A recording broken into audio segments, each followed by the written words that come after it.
మిత్రమా, ఎవ్వరమైనా చివరికి ఇక్కడ భూమి మీద లేకుండా పోతాం. ఈ దేహాన్ని ప్రతి ఒక్కరము వదిలిపెట్టాల్సిందే. అది అందరికీ తెలుసు.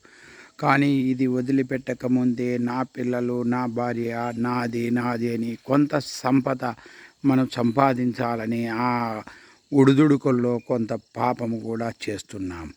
ఆ పాపం పోగొట్టుకునేదానికి మనం ఏదైనా ముందుగానే కొంత పుణ్యం అనేది సంపాదించుకోవాలి.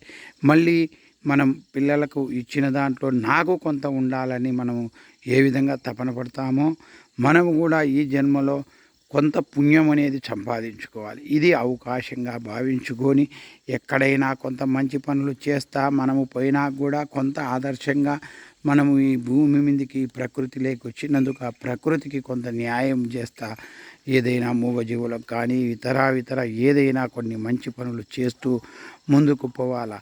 లేదంటే మళ్ళీ ఆ పాపానికి సమాధానం చెప్పుకోవాల్సిన అవసరం ఉంటుంది. ఆ యముడి దగ్గరికి వచ్చినప్పుడు ఆ యముడు ఏం చేసినాము అంటే ఏదో పలాని సేవ చేసినా, పలాని వృద్ధులకు సహాయం చేసినా, లేదా పక్కింటి వారు బాధపడుతుంటే సహాయం చేసినా అని చెప్పుకోవాలి.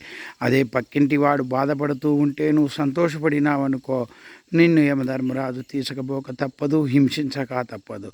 పక్కింటవాడు బాధపడేటప్పుడు చేతనైతే సహాయం చేయి, లేకపోతే అయ్యో పాపము బాధ ఆ భగవంతుడే తీర్చాలని కోరుకో. అందులో నీకు వచ్చిన నష్టమే లేదు. పెట్టలేని మనసు ఉన్నా పెట్టినంత పుణ్యమే వస్తుంది. అయ్యో భగవంతుడు వాళ్ళ కష్టాలు తీర్చాలని నువ్వు కోరుకుంటే కూడా భగవంతుడు నిన్ను ఆశీర్వదిస్తాడు. అది ఖచ్చితంగా సత్యమైన మాట.